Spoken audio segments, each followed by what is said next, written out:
1943 was the game that got me into the old arcade shooty games. Um, it was so freaking great. It's has a great music. You know, you feel like you're just a badass blowing the hell out of shit. There's tons of stuff on the screen. There's all these little cool power-ups and stuff you can get. There's also like these like hidden haystacks throughout the world. So as you get these haystacks, they like power up your ship. So there's like a RPG style mechanics. And so make sure in each level that you want to find the haystack. So that by the end of the game you get a max ship. And there's like little secrets and stuff. I forgot the crazy names. There's like the little shuriken type thing that's going to give you a whole bunch of points and help you power up your things. And then you go and fly down as you're doing here, and you fly down against the bosses. And so as you come up to the bosses, you're holding down to charge your laser to try to hit the little turrets and stuff. Make sure that you got enough power and weapons and special energy and gas to get through these kind of things. And there's usually some kind of hidden cow or something here too that you got to get while you're going. And there's so much crap going around. And then you get through like eventually the super boss after you go through these little battleship runs. And then you try to get 100% damage to it. If you don't do enough damage to it, you'll eventually scroll out and you'll be like a game. It's pretty much a game over essentially.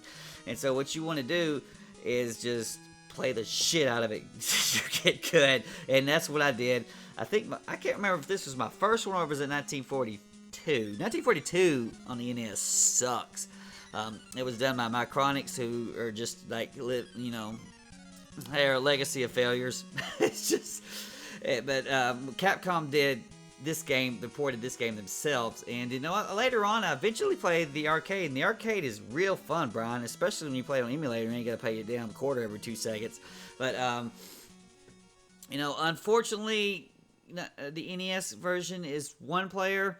What they did to try to improve, to make it good as a one player game, besides the RPG mechanics, was they like doubled or tripled the levels. I can't remember exactly how many levels the original arcade was, but this one has like 23, 24, whatever it is.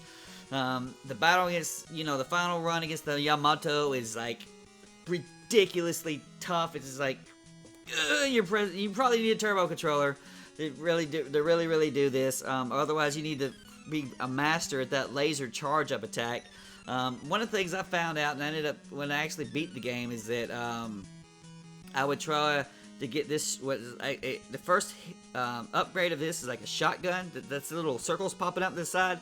They hit bullets, so they're kind of like good for clearing off too. But to be able to shoot your regular attack during it, like I've got going on here, it takes 2 upgrades to that first shotgun upgrade.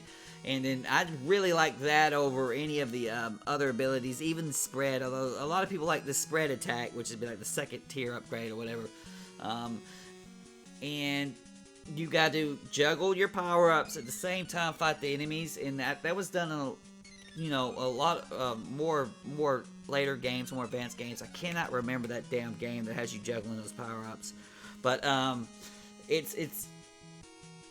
it's tough, but it's doable. And if you want to try to get your feet wet in some of the older school shit, shooter shit, without having to do like true bullet hell. I mean, there's a lot of shit going on here, but it's not true like waveforms of bullet hell the way later Japanese games became.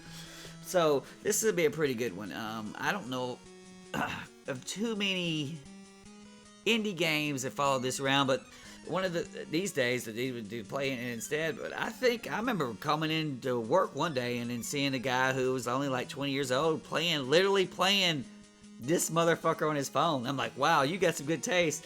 And they've done a lot of sequels to these games over the years that are also pretty good. They're just kind of play with your friend. You got unlimited continues to go through it. Most people don't care too much about the high score, but this 1943 had a decided ending, and you had continues, and did you have password? Yeah, I think you had passwords too, and then so it's something that you could work and make progress for, so you could treat it more like a regular game. While most of these games, these bullet hell shootery games, these days they're about high score, so only a certain niche of people will actually even play them. The rest of them, you just go through in about an hour. It's like, yeah, that's kind of fun. I like that, and then never touch it again.